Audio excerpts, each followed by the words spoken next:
Hello and welcome back to the channel. Today we are going to be doing how we're basically going to reset and smash the rest of 2025. So you are going to need a pen and paper or your phone or something to write things down with, because we are going to be doing some goal setting and we're really going to look at where we want to be by the end of the year, and then we're going to break it down. And that's going to be the key, because when clients start coaching, I've had so much feedback on this type of goal setting, and obviously, like I said, that's kind of what we do at the start, but we do it for that whole like end goal sort of thing, whereas now I want us to think about the end of the year. And if you are somebody that has set goals already this year, you may have achieved them, you may not have achieved them, that's completely fine, and this method is definitely going to help you make sure that you are either setting new goals or on track, or just in general going to be finishing the year feeling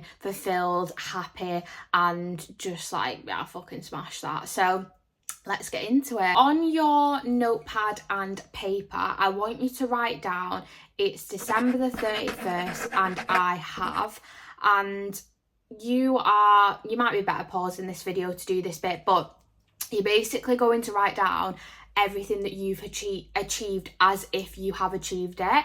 So some examples might be, I have started putting better boundaries in at work. Like, it might not even be fitness related, it could be to do with your life, it might be fitness related, it could be I have got back into reading, or I've started reading more, or you might set a reading goal. It might be weight loss related, it might be I have lost X weight, or I'm able to get into the gym, or I've built consistency with the gym, I have learned how to fuel my body, whereas previously I didn't do that. But like, think big and think like, we've got 4 months left of the year, where do you want to be?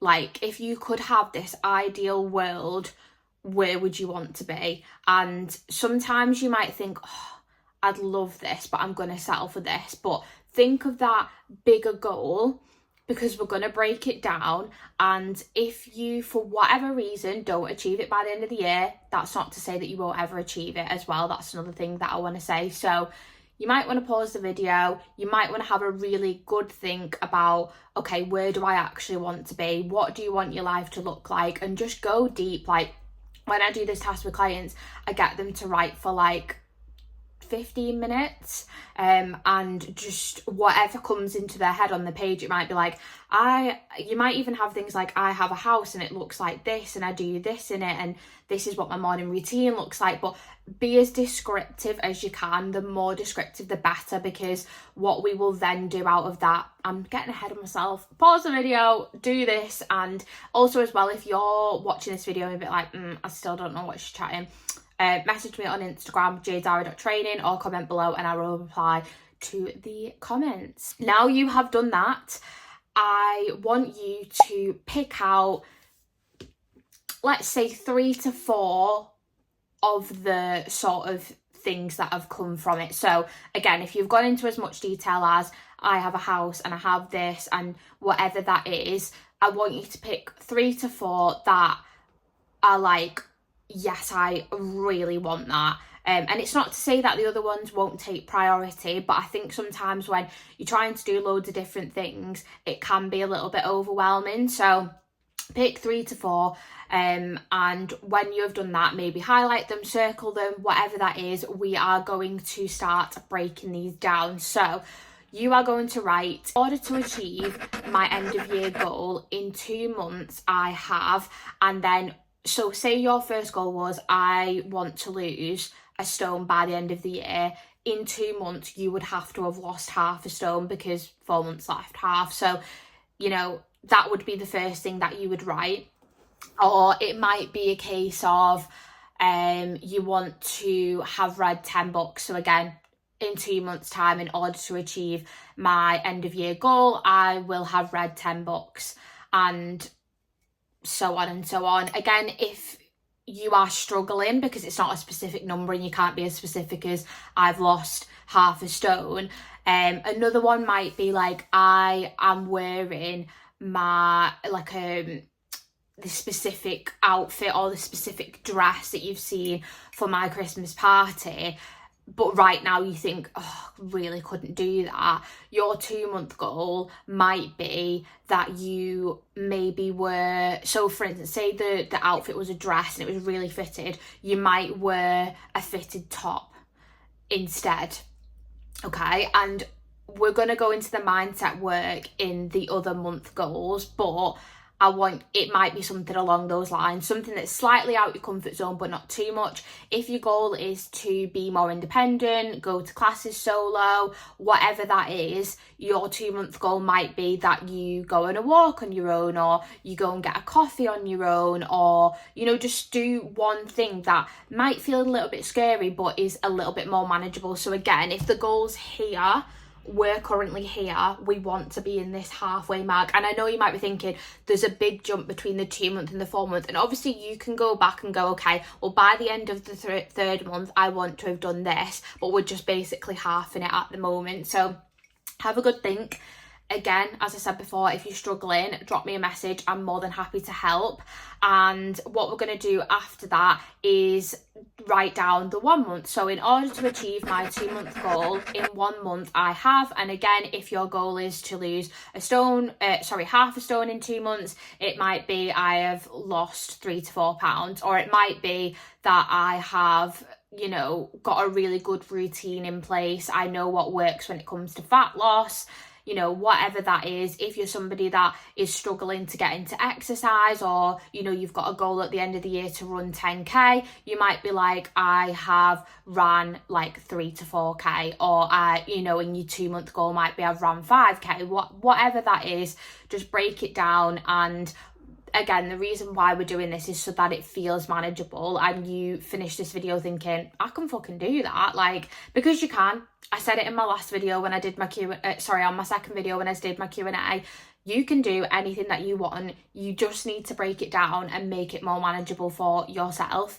So now we have this 1 month goal, we're going to break it down into a 2-week goal. So this is in 2 weeks time, you are going to have done this. So if the goal was to wear that fitted dress for your Christmas party, and your 2-month goal is to wear a more fitted top, your 1 month goal might be that you are being nice to yourself. You compliment, so you're giving yourself a daily compliment because you're getting used to that. Might feel uncomfortable at first, but that might be the first thing that you do. You give yourself a daily compliment, or you might be reframing negative self-talk. So if you're saying something negative about yourself, you might reframe it to a positive. And in 2 weeks, you might decide, okay, actually, I'm going to call myself out on that negative self-talk.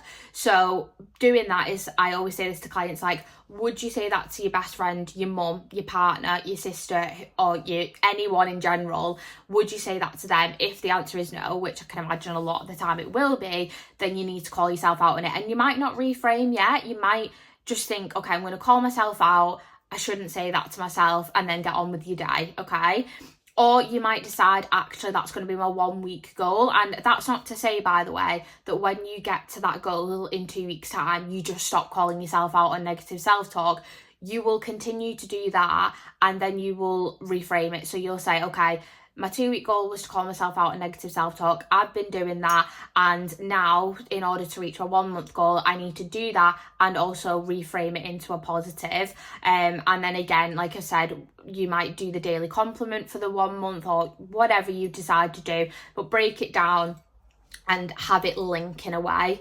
And then the next one is going to be your 1 week goal. So in 1 week's time, when you have watched this video, what are you going to achieve in order to get to your 2 week goal? So the first, if the goal is weight loss, it might be that I've got into a good routine. It might not even be anything to do with weight loss. It literally might be I have been consistent every single day. It might be well, not every single day, but for the majority of this week, it might be I went to the gym this week. And again, with stuff like this, I don't expect somebody to be like, okay, well, my goal was to be consistent with the gym. You've got to be realistic with what that actually looks like to you. For some people, that might be going 4 or 5 days a week, but to others, that might look like doing 2 20-minute home workouts twice a week. and that's also fine as well. So when you are setting these goals, think about you, nobody else, and what is actually realistic for your lifestyle. Same again with the weight loss goal. Your goal for 1 week might be, I've tracked my calories every day, or it might be, I've made sure to eat 3 meals every day with fruit and veg in it, or 2 meals.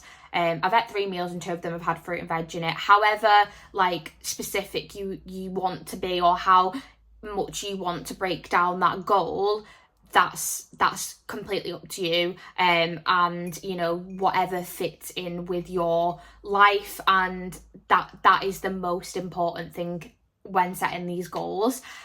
So now we have done that, we literally have a step-by-step goal for the rest of 2025. We have a 1 week, a 2 week, a 1 month, a 2 month, and a 4 month. And if you want to even set the 3 month one as well, if that's going to be helpful, so by the end of November you've achieved this, that's also good. I think setting monthly goals and also reviewing your months as well. So at the end of September, review the month and go, okay, well, I said at the end of this month I was going to have achieved X. Have I achieved it? Yes or no? If you haven't, it's not the end of the world.